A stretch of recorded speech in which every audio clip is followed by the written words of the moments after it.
اس قرآن کو سمجھ کے پڑھنا ہے، تاکہ جب ہم کسی کے منہ سے اس قرآن کی آیت کی تلاوت سنیں، جب کوئی قاری پڑھ رہا ہو، کوئی کہیں پر آیت پڑھی جا رہی ہو، تو اس کا مفہوم سمجھ آئے، اس کی بات سمجھ آئے، تبھی تو آنکھیں نم ہوں گی۔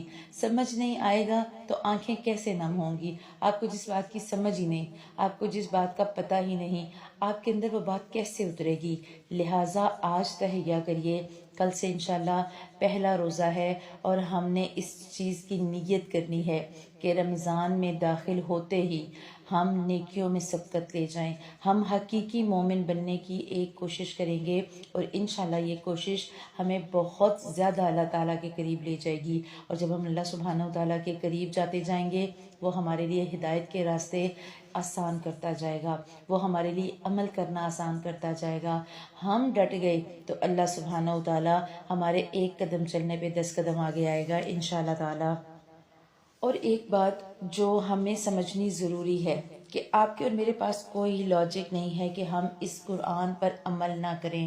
اگلی آیت دیکھیں، اور ہمارے پاس کون سا عذر ہے؟ وَمَا لَنَا لَا نُؤْمِنُ بِاللَّهِ، ہم کیوں نہ اپنے اللہ کے ساتھ ایمان لائیں، ہم کیوں نہ اللہ کو مان لیں؟ ہمارے پاس تو کوئی آبجیکشن ہی نہیں، کوئی حیل و حجت ہی نہیں کہ ہم اللہ پر اور جو حق ہمارے پاس پہنچے اس پر ایمان نہ لائیں۔ ہم کیوں نہ اس قرآن کو مانیں جو قرآن ہمیں ایک ایک قدم پر رہنمائی دیتا ہے، اور ہم اس بات کی امید رکھتے ہیں کہ ہمارا رب ہمیں نیک لوگوں کی رفاقت نصیب کرے گا۔ نیک بننا ہے تو ہمیں سمجھ کر چلنا ہوگا، ہمیں اس قرآن سے جینے کا ہنر سیکھنا ہوگا۔ جینے کا ہنر ہم کو قرآن سکھاتا ہے، حیوان کو بھی تو یہ انسان بناتا ہے۔ اگر ہمیں انسانیت کے عظیم درجے پہ فائز ہونا ہے، جس کے لیے اللہ تعالیٰ نے ہمیں اشرف المخلوقات کا ٹائٹل دیا، تو ہمیں یہ کرنا ہوگا کہ ہمیں اپنے عمل کو بدلنا ہوگا، اور ہم اگر اپنے عمل کو بدلیں گے تو اللہ کے نبی صلی اللہ علیہ وسلم کی مسند احمد میں ایک روایت ملتی ہے، آپ صلی اللہ علیہ وسلم نے فرمایا، ان المؤمن لینصی شیاطینہ کما ان المؤمن لینضی شیاطینہ کما ینضی احدکم بعیرہ فی الصف، بے شک مسلمان اپنے شیطان کو ایسے تھکاتا ہے جیسے تم میں سے کوئی اپنے سفر میں اپنے اونٹ کو تھکا دیتا ہے۔ اگر آپ چاہتے ہیں نا کہ شیطان جو ہمارے راستے میں بیٹھا ہے، جو اوپر نیچے آگے پیچھے دائیں بائیں ہر طرح سے ہم پر حملہ آور ہوتا ہے، اگر ہم چاہتے ہیں کہ ہم اس شیطان کا مقابلہ کریں تو ہمیں اسے تھکانا ہوگا، تاکہ وہ تھک کے پیچھے ہٹ جائے، اور وہ تبھی ہوگا جب ہم ایمان لائیں گے، جب ہم حقیقی مومن بنیں گے، اور جب ہم عمل کی سیڑھیاں چڑھیں گے۔ جب تک عمل نہیں کریں گے تب تک پھر مشکل ہے، اور اس عمل میں ہم نے خود کو بھی شامل رکھنا ہے، اپنے بہن بھائیوں کو بھی شامل رکھنا ہے، اپنے پیاروں کو بھی شامل رکھنا ہے۔ اللہ کے نبی صلی اللہ علیہ وسلم نے فرمایا تھا کہ مومن مومن کا آئینہ ہے، اور مومن مومن کا بھائی ہے۔ اگر اس کے مال کا وہ بچاؤ بھی کرتا ہے، اور اس کی غیر موجودگی میں اس کی عزت کی حفاظت بھی کرتا ہے۔ ابو داؤد میں یہ روایت ملتی ہے۔ تو ہمارا کام ہے اپنا بھی دفاع کریں، اپنے مومن بھائی اپنی مومن بہن کا بھی دفاع کریں، ان کے گھر کی اور عزتوں کی بھی حفاظت کریں۔ لہٰذا پھر بدلے میں اللہ ہمیں کیا دے گا؟ اس لیے ان کو اللہ تعالیٰ نے ان کے اس کہنے کی وجہ سے ایسے باغ وہ دے گا جن کے نیچے نہریں جاری ہوں گی، وہ اس میں ہمیشہ ہمیشہ رہیں گے، اور نیک لوگوں کا یہی بدلہ ہے۔ جبکہ اس کے مقابلے میں والذین کفروا وکذبوا بآیاتنا، بآیاتنا کو انڈرلائن کریے، اللہ نے کہا وہ لوگ جنہوں نے کفر کیا، وکذبوا اور جھٹلایا ہماری آیات کو، زبان سے کفر کیا یا دل سے کفر کیا، یا ویسے زبان سے تو اللہ کو مانا لیکن عمل سے انکار کر دیا، ہماری آیات کو جھٹلا دیا، ہماری آیات میں ہم نے جو حکم دیے تھے ان حکموں کو اگنور کر دیا، انہیں نہیں اپنایا، اولئک اصحاب الجحیم، وہ لوگ پھر دوزخ والے ہیں۔ اللہ سبحانہ وتعالیٰ نے صاف کر دیے راستے جنت کے اور دوزخ کے۔ اب ہمیں چننا ہے کہ ہم کون سے راستے کا سفر کریں، کون سا راستہ ہمیں آسانیوں اور سہولتوں کی طرف لے کر جانے والا ہے۔ اس کے بعد اس پارے کا دوسرا پیغام آیت نمبر 87 دیکھیں۔ اے ایمان والو، اللہ تعالیٰ نے جو پاکیزہ چیزیں تمہارے لیے حلال کی ہیں انہیں حرام مت کرو اور حد سے آگے مت نکلو، بے شک اللہ تعالیٰ حد سے نکلنے والوں کو پسند نہیں کرتا۔ اللہ سبحانہ وتعالیٰ نے حلال اور حرام کو واضح کر دیا۔ اگر کوئی شخص اپنے اوپر کسی حلال چیز کو حرام کرے گا تو نہیں ہوگی یہ۔ اللہ تعالیٰ نے ہمیں اس چیز کی اجازت نہیں دی کہ ہم کسی بھی حلال یا پاکیزہ چیز کو اپنے اوپر حرام کریں۔ اب اس حرام کرنے میں کچھ بھی آ سکتا ہے۔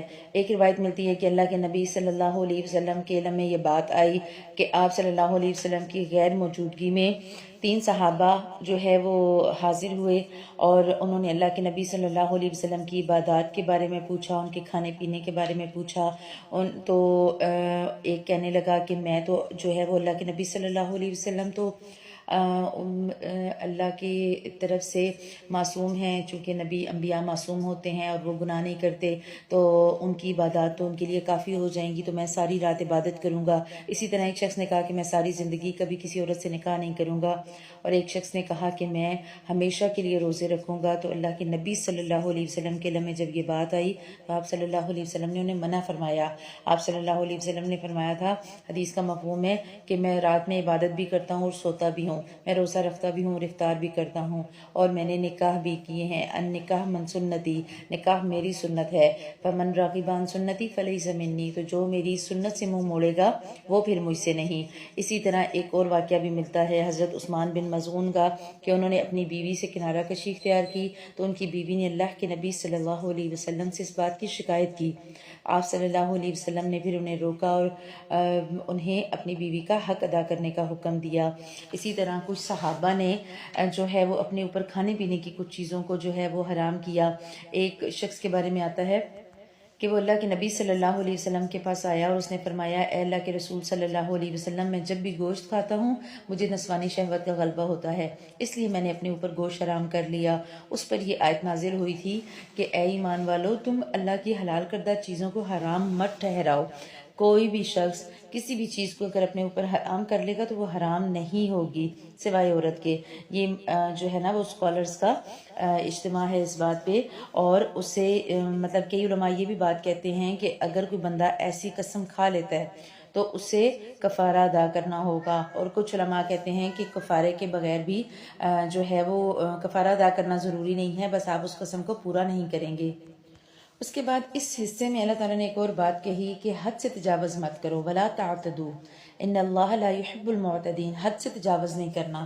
اتنا نہیں کھانا کہ بیمار پڑ جاؤ، اتنی افطاری نہیں کرنی کہ اٹھ کے مغرب نہ پڑھنے ہو یا اٹھ کے تراویح نہ پڑھنے ہو۔ اللہ سبحانہ وتعالیٰ نے فرمایا، اللہ تعالیٰ نے جو چیزیں تم کو دی ہیں ان میں سے حلال اور مرغوب چیزیں کھاؤ، اور اللہ سے ڈرو جس پر تم ایمان رکھتے ہو۔ اللہ تعالیٰ نے کھانے سے منع نہیں کیا۔ اللہ سبحانہ وتعالیٰ نے ہمیں جو چیز پسند ہے ہم وہ کھا سکتے ہیں، پوری اجازت ہے۔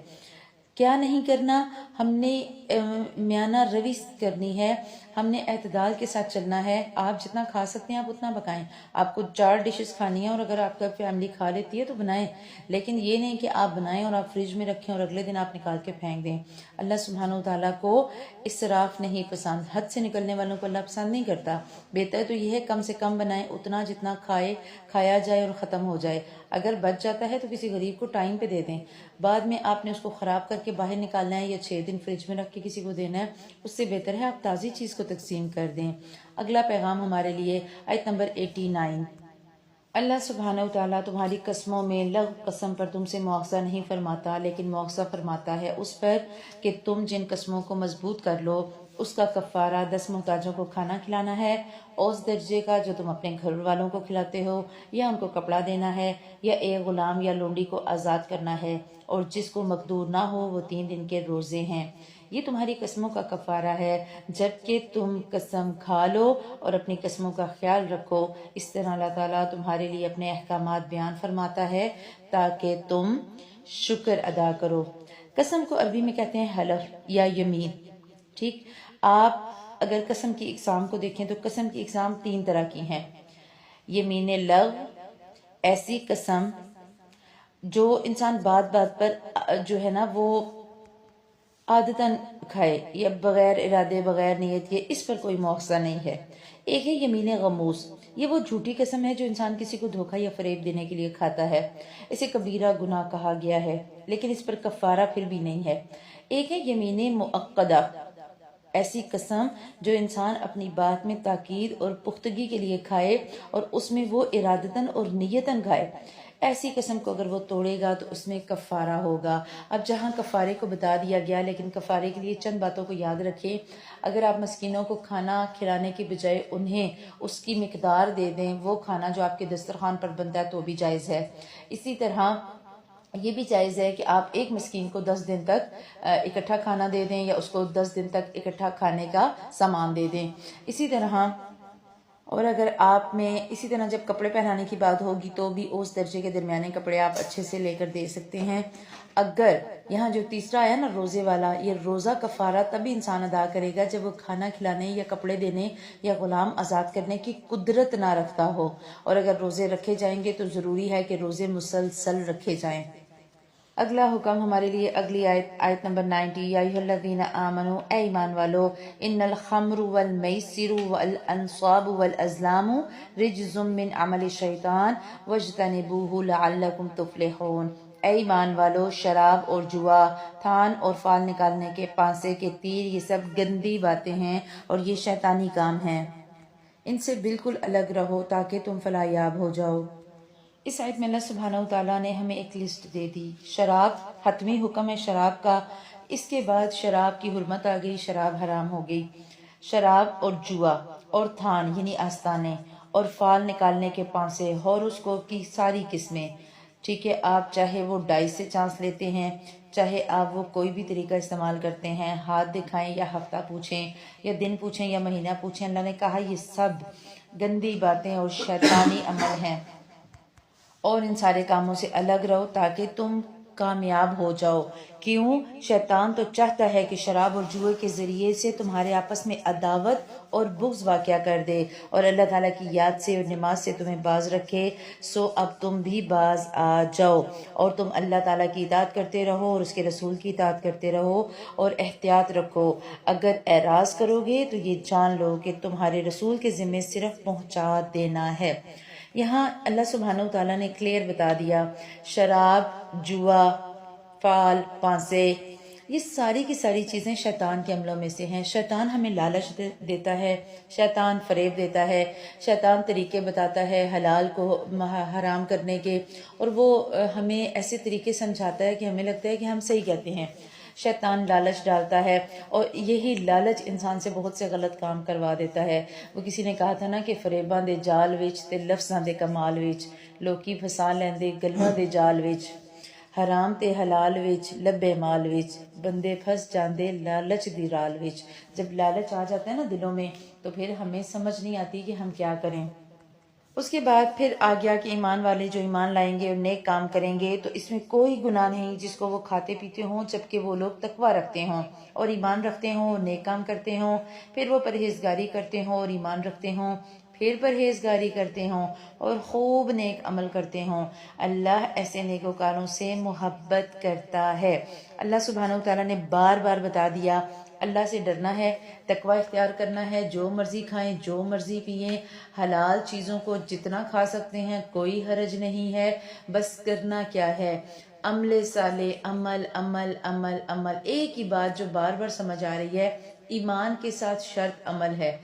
نیک عمل کریں، پھر نیک عمل کریں، پھر نیک عمل کریں، غلطی ہو جائے، کوتاہی ہو جائے، معافی مانگیں، نیک عمل کرنا یہی اسلام نے ہمیں سکھایا۔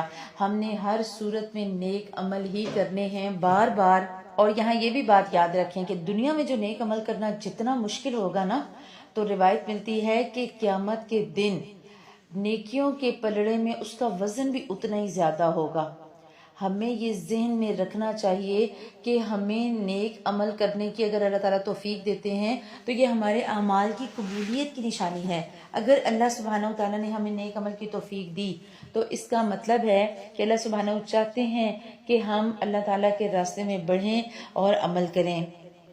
اللہ تعالیٰ کو ہم سے صرف تقوی مطلوب ہے۔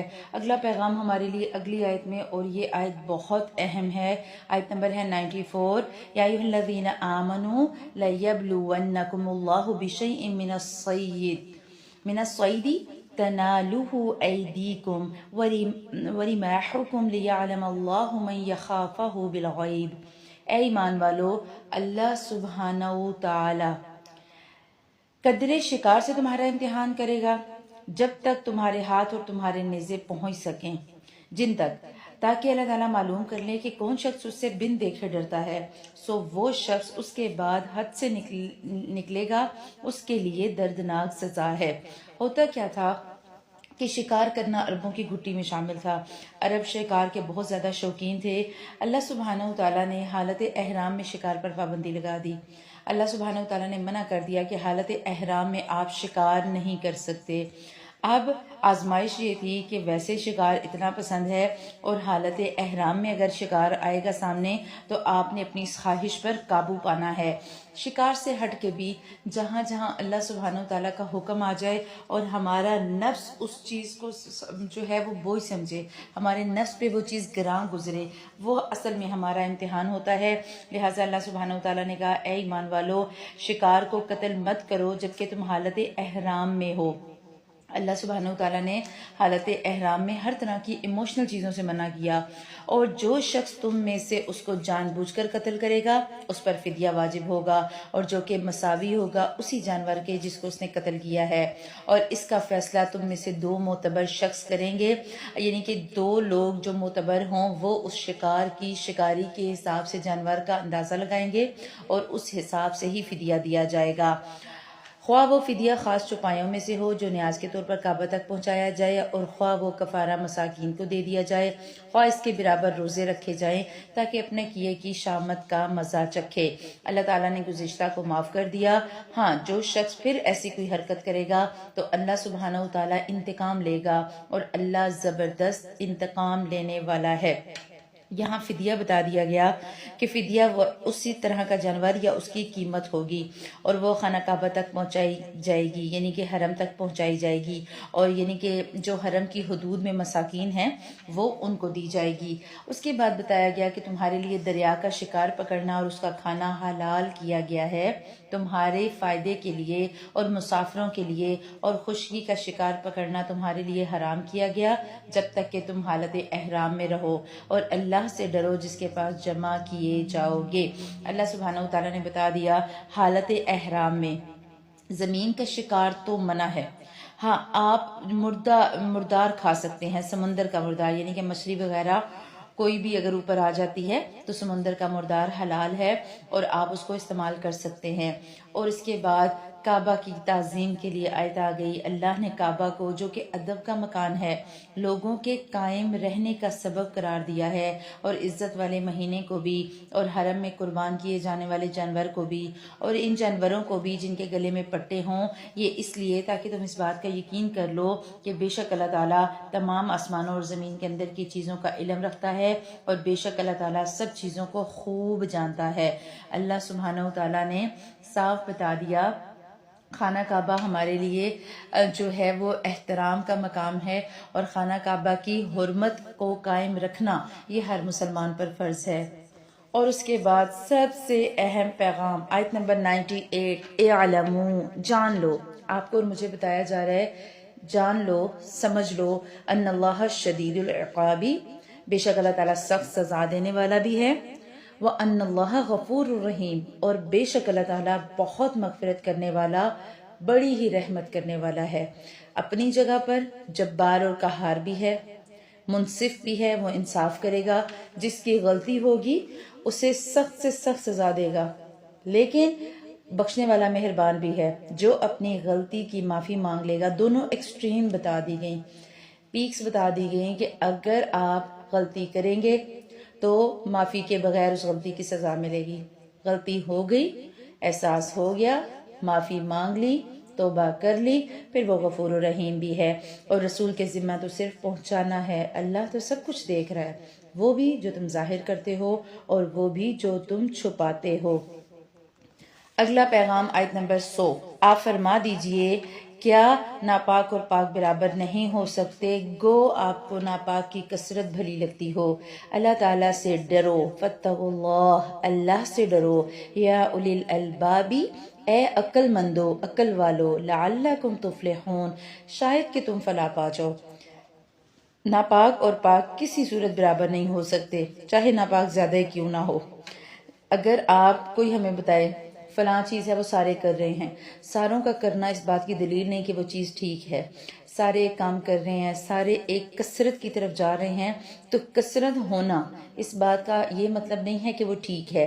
ہمارے لیے فائنل اتھارٹی، آخری حکم آخر کیا ہے؟ اللہ کا حکم اور اللہ کے نبی صلی اللہ علیہ وسلم کی ذات مبارک۔ اور جو آیا نا لعلکم تفلحون، شاید کہ تم فلاح پا جاؤ۔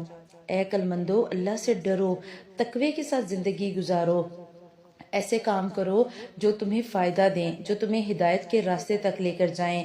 اور ایک پیغام اور کہ اے ایمان والو، ایسی باتیں مت پوچھو کہ اگر تم پر وہ ظاہر کر دی جائیں تو تمہیں ناگوار ہوں، اور اگر تم زمانے نزول قرآن میں ان باتوں کو پوچھو گے تو تم پر ظاہر کر دی جائیں گی۔ سوالات گزشتہ تو اللہ نے معاف کر دیے، اللہ تو بڑی بخشش والا اور بڑے حلم والا ہے۔ اور ایسی باتیں تم سے پہلے اور لوگوں نے بھی پوچھی تھیں، پھر وہ ان باتوں کے منکر ہو گئے۔ جب قرآن پاک نازل ہو رہا تھا تو قرآن پاک کے نزول کے دوران بیجا سوالات سے منع کر دیا گیا۔ اللہ کے نبی صلی اللہ علیہ وسلم کی حدیث کا مفہوم آتا ہے صحیح بخاری میں، مسلمانوں میں وہ سب سے بڑا مجرم ہے جس کے سوال کرنے کی وجہ سے کوئی چیز حرام کر دی گئی، در حقیقت وہ اس سے پہلے حلال تھی۔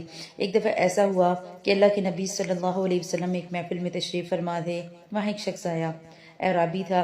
اس نے کہا اللہ کے نبی صلی اللہ علیہ وسلم کے پاس جب بیٹھا تو آپ صلی اللہ علیہ وسلم نے فرمایا اللہ تعالیٰ نے تم پر حج فرض کیا ہے۔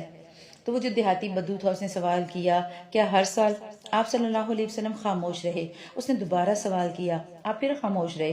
اس نے تیسری دفعہ سوال کیا، آپ صلی اللہ علیہ وسلم پھر خاموش رہے۔ اور پھر جب وہ چلا گیا تو آپ صلی اللہ علیہ وسلم نے فرمایا کہ اگر میں ہاں کہہ دیتا تو حج ہر سال فرض ہو جاتا، اور اگر ایسا ہو جاتا تو ہر سال حج کرنا تمہارے لیے ممکن نہیں تھا۔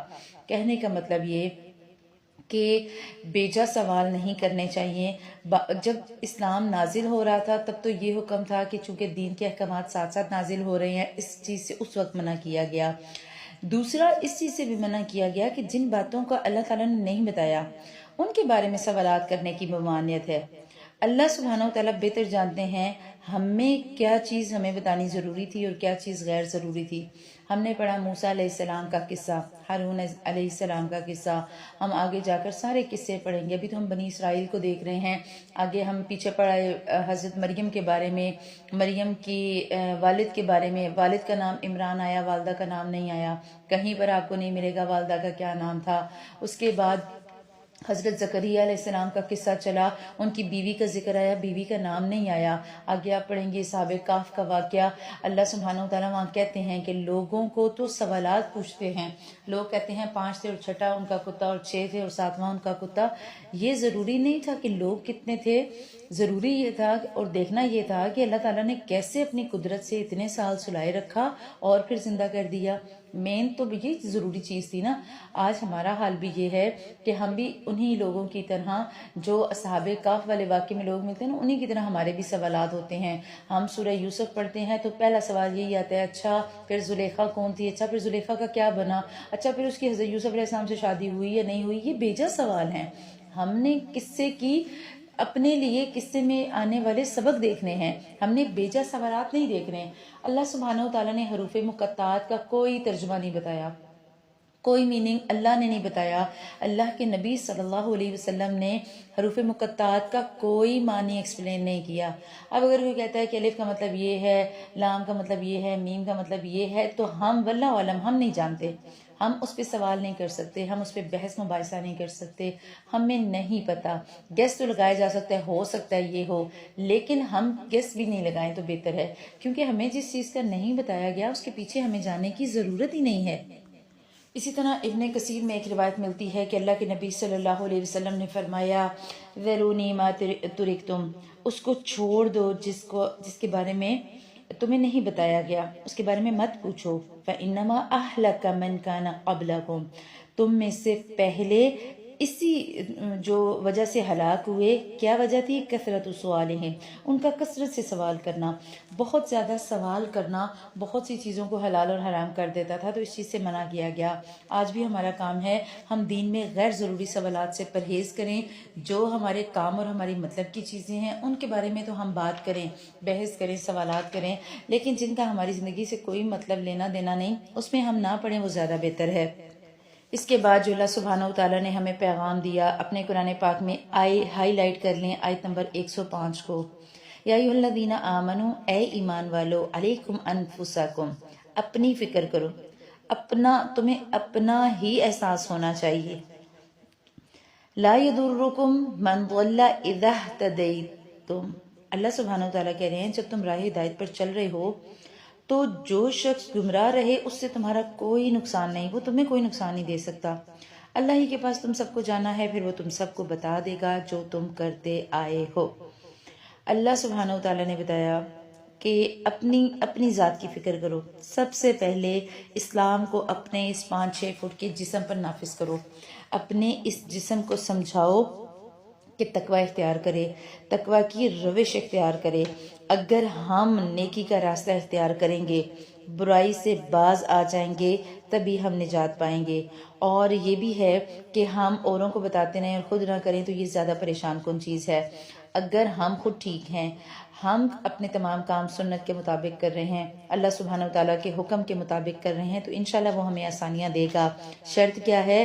ہم اذا اہتدیتم، جب تم خود ہدایت پر چل رہے ہو۔ لیکن اس کا مطلب یہ نہیں ہے کہ اپنی فکر کرنی ہے تو دوسروں کو آپ نے بتانا نہیں ہے۔ امر بالمعروف و نہی عن المنکر آپ نے کرنا ہے، دوسروں کو بتانا ہے۔ حضرت ابوبکر صدیق کے بارے میں آتا ہے جب انہیں اس بات کا پتہ لگا تو انہوں نے لوگوں سے کہا کہ لوگوں تم آیت کو غلط جگہ استعمال کر رہے ہو۔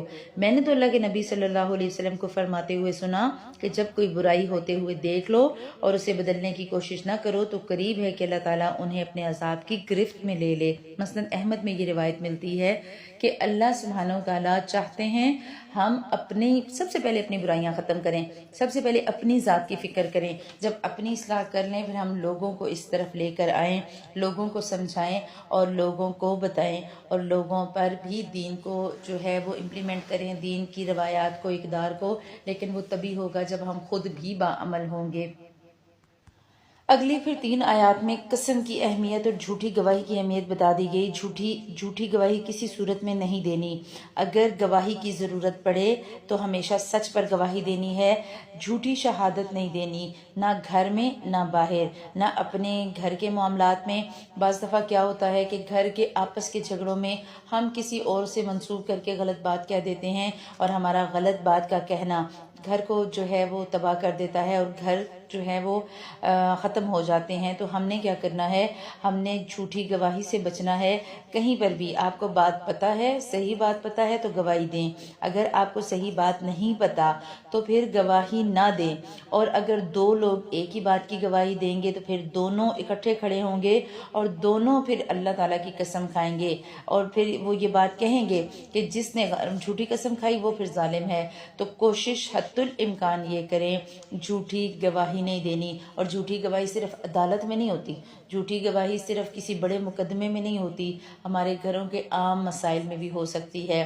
آپ کے والد والدہ کے ساتھ، آپ کے بہن بھائیوں کے معاملات کے ساتھ، میاں بیوی بچوں کے معاملات کے ساتھ، بعض دفعہ ہم چھوٹی سی بات کو کور کرنے کے لیے کسی اور پہ غلط بات کا الزام لگا دیتے ہیں، یا پھر کسی اور پہ الزام لگا اور ہمیں پتہ ہے کہ وہ الزام غلط ہے لیکن ہم اپنی گواہی سے اس پہ مہر لگا دیتے ہیں، تو اس چیز سے منع کیا گیا۔ آگے آیت نمبر 110 میں اللہ سبحانہ و تعالیٰ نے عیسیٰ ابن مریم پر کیے جانے والے انعامات، انہیں دیے جانے والے معجزات کا ذکر کیا۔ بغیر والد کے پیدا کیے گئے، روح الامین یعنی جبرائیل امین کے ذریعے ان کی مدد کی گئی، ماں کی گود میں بھی انہوں نے کلام کیا اور بڑی عمر میں بھی کریں گے۔ اسی طرح اللہ سبحانہ و تعالیٰ نے انہیں تورات اور انجیل کی تعلیم دی، ایک پرندہ بناتے، اس میں پھونک مارتے، اللہ کے حکم سے وہ پرندہ اڑنے لگتا۔ اسی طرح مادرزاد اندھے یا کوڑی کو اللہ کے حکم سے، بار بار آیت میں آیا کہ اللہ سبحانہ و تعالیٰ نے کہا بِإِذْنِی، میرے اذن کے ساتھ، اللہ کے اذن اور اللہ کے حکم کے ساتھ وہ مردوں کو زندہ کر دیتے۔ اللہ سبحانہ و تعالیٰ نے کہا آپ نے جو کچھ بھی کیا وہ میرے اذن سے کیا۔ اور آگے سے پورا عیسیٰ ابن مریم کا قصہ چل رہا ہے کہ جب حواریوں نے کہا کہ ہم ایمان لاتے ہیں، قالوا آمنا واشہد باننا مسلمون، جب انہوں نے کہا کہ ہم آپ کے ساتھ ایمان لاتے ہیں، آپ پر اور آپ کے خدا پر ایمان لاتے ہیں، اور گواہ رہیے کہ ہم آپ کے فرما بردار ہیں۔ اور اسی طرح حواریوں نے حضرت عیسیٰ علیہ السلام سے کہا کہ کیا آپ کا رب آسمان سے ہمارے لیے دسترخوان نازل کر سکتا ہے؟ وہ بولے کہ ہم چاہتے ہیں کہ ہم اس میں سے کھائیں اور ہمارے دلوں میں اطمینان آ جائے۔ عیسیٰ ابن مریم نے جب دعا کی، اللہ سبحانہ و تعالیٰ نے ان کے لیے آسمانوں سے کھانا اتارا، لیکن اللہ سبحانہ و تعالیٰ نے کھانا اتارنے کے ساتھ اس بات کی شرط بھی لگائی۔ اللہ سبحانہ و تعالیٰ نے فرمایا، آیت نمبر 115 دیکھیں، کہ میں وہ کھانا تم پر ضرور نازل کرنے والا ہوں، پھر جو شخص تم میں سے اس کے کھانے کے بعد ناحق شناسی کرے گا تو میں اسے ایسی سزا دوں گا جو سزا دنیا جہاں والوں میں سے میں کسی کو نہیں دوں گا۔ خواہشیں تو پوری کی، بات تو پوری ہوئی، لیکن ساتھ یہ بھی بتا دیا کہ اگر تم اس کے بعد مکرو گے، اس کے بعد ایمان سے پھرو گے، پھر سزا بھی تمہیں میں ایسی دوں گا جیسی میں نے اس سے پہلے کبھی کسی کو نہ دی ہو۔ اگلی آیت میں عیسیٰ علیہ السلام سے اللہ سبحانہ و تعالیٰ قیامت کے دن گواہی لیں گے اور پوچھیں گے کہ کیا تم نے لوگوں سے کہا تھا کہ میری اور میری ماں کی عبادت کرو اور اللہ کے علاوہ ہمیں معبود بناؤ؟ تو عیسیٰ علیہ السلام کہیں گے کہ نہیں ہے اللہ سبحانہ و تعالیٰ، مجھے یہ بات زیبا ہی نہیں دیتی، مجھے تو یہ بات زیب دیتی ہی نہیں کہ میں لوگوں کو یہ کہوں۔ میں نے تو ان سے صرف یہ کہا کہ تم اللہ کی بندگی اختیار کرو، ان اعبدوا اللہ ربی و ربکم، تم اللہ کی بندگی کرو جو میرا اور تمہارا رب ہے۔ اور عیسیٰ علیہ السلام کہہ رہے کہ میں ان میں جب تک رہا تو میں اس بات پر ہی گواہ رہا، اور پھر جب آپ نے مجھے اٹھا لیا تو پھر اس کے بعد مجھے نہیں پتا کہ کیا ہوا پیچھے۔ وَأَنْتَ عَلَىٰ كُلِّ شَيْءٍ شَهِيدٌ، ہر چیز کی پوری خبر تو آپ ہی رکھتے ہیں، آپ ہی گواہ ہیں۔ میں نہیں جانتا میرے دنیا سے اٹھائے جانے کے بعد آپ کے لوگوں نے پیچھے کیا حالات کیے، میری قوم نے کیا کیا۔ عیسیٰ علیہ السلام لا تعلق ہو جائیں گے نا، وہ تو اپنی برات کا اظہار کر دیں گے کہ میں جب تک رہا میں نے یہی کہتا رہا کہ اللہ کی عبادت کرو، وہ میرا اور تمہارا دونوں کا رب ہے۔ لہٰذا اب آپ کیا کریے، عیسیٰ علیہ السلام کہہ دیں گے کہ اگر تو اے اللہ انہیں سزا دے تو یہ تیرے بندے ہیں، اور اگر تو انہیں معاف کر تو زبردست اور حکمت والا ہے، تو چاہے گا تو معاف کر دے گا، تو نہیں چاہے گا تو معاف نہیں کرے گا۔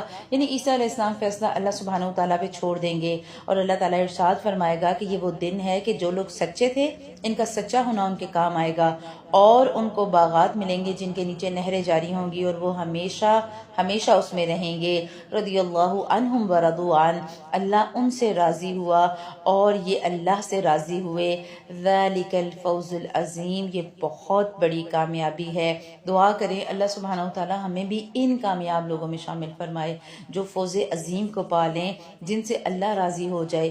ہم جب اللہ تعالیٰ سے راضی ہوں گے نا، ہم روز دعا کریں گے، اے اللہ میں تجھ سے راضی ہوں، میں تیری تقدیر پہ راضی، میں تیرے کیے گئے فیصلوں پہ راضی، میں تیرے ہر حکم پہ راضی، تو پھر اللہ تعالیٰ بھی ہم سے راضی ہو جائیں گے۔ اور جب اللہ تعالیٰ راضی ہو جائے تو انسان کو کسی اور چیز کی ضرورت ہی محسوس نہیں ہوتی، اور یہی بڑی کامیابی ہے۔ کامیابی کا معیار سراسر اللہ کی رضا ہے۔ اللہ سبحانہ و تعالیٰ خود فرماتے ہیں کہ اللہ کی رضا اور اللہ کی خوشنودی ہر چیز سے بڑھ کر ہے۔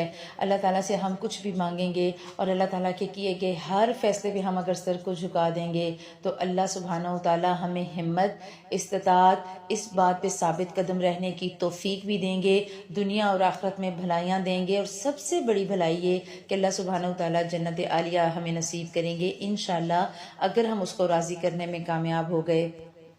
للہ ملک السماوات والارض وما فیہن، اللہ ہی کے لیے ہے زمین اور آسمانوں کی سلطنت اور اس میں موجود تمام کی تمام چیزیں، وہو علی کل شیء قدیر، اور اللہ سبحانہ و تعالیٰ تو ہر چیز پر قدرت رکھتا ہے۔ اس کی قدرت ہے جو وہ کرنا چاہے ہمارے ساتھ کرے، جیسا معاملہ وہ کرنا چاہے انسان کے ساتھ کرے، یہ ہم پر ہے۔ جب ہم اللہ سبحانہ و تعالیٰ کی آزمائشوں سے گزر کر اس کی رضا میں راضی ہونا سیکھ لیتے ہیں تو اللہ سبحانہ و تعالیٰ بھی ہماری تمام چاہتوں کو مکمل کرنے کے لیے راضی ہو جاتے ہیں، دنیا اور آخرت کی کامیابی دیتے ہیں۔ سورہ الانعام، انعام کہتے ہیں مویشیوں کو۔ سورہ الانعام مکی صورت ہے، اس میں 163 آیات اور 20 رکوع ہیں۔ اس میں ہم شرک کی مختلف اقسام بھی دیکھیں گے، توحید کو دیکھیں گے، رسالت کو دیکھیں گے اور آخرت کو دیکھیں گے، جو کہ مکی صورتوں میں عمومی ایک مضمون چلتا ہے۔ بسم اللہ الرحمن الرحیم، الحمد للہ الذی خلق السماوات والارض تمام تعریفیں اس اللہ ہی کے لائق ہیں جس نے آسمان اور زمین کو پیدا کیا، وجعل الظلمات والنور، اور اس نے تاریکیوں اور نور کو بنایا، ثم الذین کفروا بربہم یعدلون، اور پھر کافر لوگ غیر اللہ کو یعنی اپنے رب کے برابر وہ قرار دے دیتے ہیں۔ شرک کی پھر سے اقسام۔ ایک پہلی آیت جو ہوتی ہے نا کسی سورت کی، کسی پارے کی، بہت اہم ہوتی ہے۔ جیسے ہم نے آج کی پارے کی آیت پڑھی، ہمیں وہ اہم لگی، اسی طرح سورہ کی پہلی آیت اللہ سبحانہ و تعالیٰ نے شرک کی تردید کی۔ کافر معجزے مانگتے تھے اللہ کے نبی صلی اللہ علیہ وسلم سے۔ کافر کہتے تھے کہ اگر کوئی معجزہ ہے تو دکھاؤ ذرا ہمیں تمہارا اللہ کیا کر سکتا ہے۔ اللہ سبحانہ و تعالیٰ نے کہا اسی کے لیے تعریف جس نے دنیا کو پیدا کیا، آسمان و زمین جس نے بنائے، جس نے تاریکی اور اندھیروں کو پیدا کیا، اور پھر انسان کو دنیا میں بھیجنے کے بعد اس کے رہن سہن کا بھی انتظام کیا، اس کی ہدایت اور اس کے لیے روشنی کا بھی انتظام کیا۔ اسے دنیا کی روشنیاں بھی دیں سورج چاند پیدا کر کے، لیکن اسے آخرت کی روشنیاں بھی عطا کر دیں، اور اسے آخرت تک پہنچنے کے لیے، آخرت کی روشنیاں پانے کے لیے اور آخرت کے اندھیروں سے بچنے کے لیے بھی طریقے بتا دیے۔ اس کی خصوصیات میں ایک اور خصوصیت وہ ایسا ہے جس نے تمہیں مٹی سے بنایا، پھر ایک وقت مقرر کیا، پھر دوسرا وقت خاص اللہ ہی کے نزدیک ہے، پھر بھی تم شک کرتے ہو۔ اللہ کہتا ہے کیسے، دیکھو تو صحیح، ذرا اپنے جسم پہ غور کرو، کیسے مٹی سے میں نے تمہیں بنایا، پھر تمہارے لیے ایک وقت رکھ دیا جب تم پیدا ہوگے، پھر پیدا ہونے کے بعد ایک وقت تم اس دنیا میں گزارو گے، اور اس کے بعد وقت مقرر پر اس دنیا سے چلے جاؤ گے۔ ساری چیزیں فکسڈ ہیں، سارے کا سارا فکس ہے۔ اللہ سبحانہ و تعالیٰ نے ہمیں بھی مٹی سے بنایا، آدم علیہ السلام مٹی سے بنے۔ ہم آج کل کی دنیا کے جو انسان ہیں، ہمارا چونکہ خوراک بھی مٹی سے آ رہی ہے، غذائیں مٹی سے آ رہی ہیں سب، اور جو انسان غذائیں کھاتا ہے انہی غذاؤں سے وہ مادہ بنتا ہے جو ماں کے رحم میں جا کر انسان کی تخلیق کا باعث بنتا ہے۔ لہٰذا مٹی مٹی مٹی، پھر ہم نے مر کے بھی مٹی میں جانا، انسان کی اوقات اس سے اوپر ہے ہی نہیں، لیکن انسان اس بات کو سمجھنے کو تیار نہیں۔ انسان کو جب اللہ تعالیٰ 4 چیزیں دے دیتا ہے اس کی تو اکڑ ہی ختم نہیں ہوتی اور اس کی تو گردن ہی نہیں جھکتی۔ تو اللہ تعالیٰ بتانا چاہ رہے ہیں دیکھو وہی ہے معبود برحق، آسمانوں میں بھی اور زمین میں بھی، وہ تمہارے پوشیدہ احوال بھی جانتا ہے اور ظاہر کو بھی، اور جو کچھ تم عمل کرتے ہو وہ سب دیکھ رہا ہے، اس سے چھپی ہوئی کوئی چیز نہیں ہے، سب اس کو پتا ہے تم کیا کر رہے ہو، کب کر رہے ہو، کس لیے کر رہے ہو۔ لہٰذا اس اللہ کو معبود مان لینا، اس کی رضا میں راضی ہو جانا، اس کے لیے عبادت کرنا، یہ ہم سب پہ فرض قرار دے دیا گیا۔ اگر ہم ایسا نہیں کریں گے تو کیا ہوگا؟ آیت نمبر 6 کو دیکھیں، ایک اور پیغام کہ کیا ان لوگوں نے نہیں دیکھا کہ ہم نے ان سے پہلے کتنی جماعتوں کو ہلاک کیا جنہیں ہم نے دنیا میں ایسی قوت دی تھی کہ تمہیں ہم نے وہ قوت نہیں دی، اور ہم نے ان پر خوب بارشیں برسائیں، اور ہم نے ان کے نیچے سے نہریں جاری کیں، اور ہم نے ان کو ان کے گناہوں کے سبب ہلاک کر دیا۔ ہائی لائٹ کر لیں یہ پورشن، فَأَحْلَكْنَاهُمْ، پس ہلاک کر دیا ہم نے انہیں، بِذُنُوبِهِمْ، ان کے گناہوں کی پاداش میں، ان کے گناہوں کی وجہ سے، اور ان کے بعد دوسری جماعتوں کو پیدا کیا۔ اللہ سبحانہ وتعالیٰ کے بس میں ہے، وہ جو چاہے کریں، اس کے اختیار میں ہے، وہ اس نے ایک کن کہنا ہے فیکون، بس وہ بات اسی وقت ہو جائے گی، اس کو تو سیکنڈز بھی نہیں لگیں گے۔ اللہ سبحانہ وتعالیٰ کہہ رہے ہیں ذرا غور کرو، کتنے ایسے لوگ تھے جو کل کو تمہاری جگہ تھے، آج ان کا نام و نشان بھی نہیں ہے۔ ذرا پیچھے نوٹ کریں نا، ہمارے جو گرینڈ پیرنٹس ہوتے ہیں ان کو دیکھیں، اگر کسی کے نانا نانی دادا دادی دنیا سے چلے گئے یا ان کے والدین چلے گئے، ایک وقت ہوتا ہے ان کا بڑا نام ہوتا ہے، ہم لوگ بڑے فخر سے بتاتے ہیں میں فلاں خاندان سے ہوں، پتہ ہے میرے دادا کون تھے، پتہ ہے میرے پردادا کون تھے، فلاں جو حویلی ہے نا وہ ہماری خاندانی حویلی ہے۔ ہم جس نام پر، جس خاندان پر بڑا ہی فخر کرتے ہیں، اللہ نے ان کے نام بھی صفحہ ہستی سے مٹا دیے۔ ہمیں تو اپنے دادا اور شاید پردادا سے پیچھے کسی کا نام بھی یاد نہیں ہوگا، اور کتنے لوگ تو ایسے ہوں گے جنہیں اپنے پردادا کا نام بھی نہیں آتا ہوگا، دادا تک شاید آتا ہو۔ تو ہم انسان کیا چیز ہے؟ اللہ سبحانہ وتعالیٰ نے اسے اتنا باوقار جو ہے وہ رتبہ دیا، اشرف المخلوقات بنا کے دنیا میں بھیجا، ہدایت کی کتابیں دے دیں اور کہا چلو جو کر سکتے ہو کرو۔ لیکن انسان نے کیا کیا؟ انسان نے اپنی ذات کو مٹا دیا، انسان بھول گیا کہ میں آیا کس لیے تھا، انسان مقصد حیات بھول گیا اور اس دنیا کی رنگینیوں میں ایسا کھویا کہ اللہ کی نافرمانیوں پر نافرمانیاں کرتا گیا۔ اللہ کہہ رہا ہے ہم نے تو تم سے پہلے لوگوں کو نعمتیں ہی نعمتیں دی تھی، تمہیں تو ہم نے وہ نعمتیں دی نہیں، ان پر تو ہم نے نعمتوں کی بارش کی تھی، لیکن انہوں نے چونکہ نافرمانی کی تو ان کی نافرمانی کی وجہ سے ہم نے انہیں ہلاک کیا۔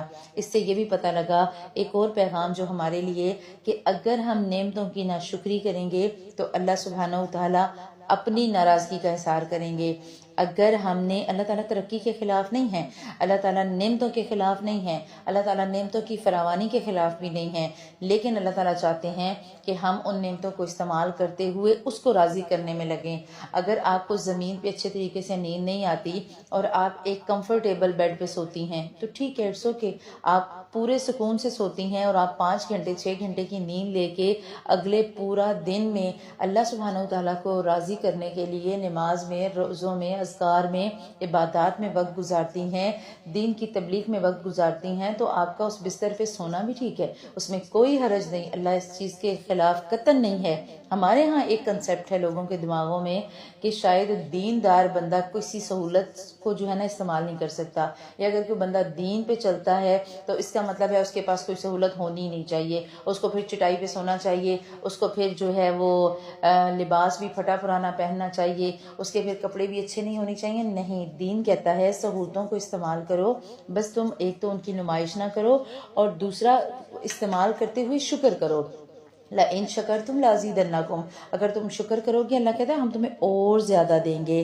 لہٰذا ہم نے کیا کرنا ہے، ہم نے اس بات کو ذہن میں بٹھا لینا کہ اگر ہم نیک عمل کریں گے اللہ ہم پر رحمتیں برسائے گا، ورنہ اللہ تعالیٰ ہماری جگہ کسی اور کو لے آئے اسے کوئی فرق نہیں پڑتا۔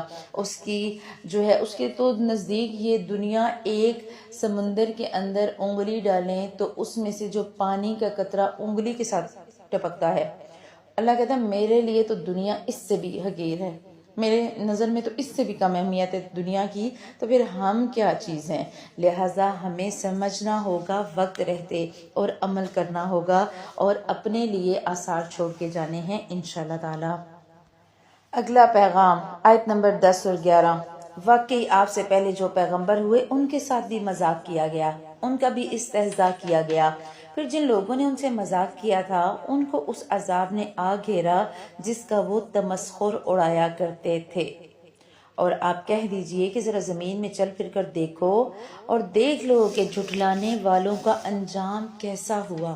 اللہ سبحانہ وتعالیٰ نے ان 2 آیات میں، ایک تو دین سے کا، نبی اس وقت اب ہمارے درمیان موجود نہیں ہیں، اللہ سبحانہ وتعالیٰ آپ صلی اللہ علیہ وسلم پر کروڑوں درود و سلام بھیجیں، اور آپ کی دنیا سے جانے کے بعد دین سے جڑے کسی بھی انسان کا، دین سے جڑی کسی بھی چیز کا، کسی بھی حکم کا اگر ہم مذاق اڑاتے ہیں تو ہمیں یہ بات سمجھ لینی چاہیے کہ دین کا مذاق اڑانے والوں کو اللہ تعالیٰ اپنے عذاب کے شکنجے میں جکڑ لیتے ہیں۔ اللہ تعالیٰ پھر لوگوں کو بتاتے ہیں کہ دین کا مذاق اڑانے والوں کا انجام کیسا ہوتا ہے۔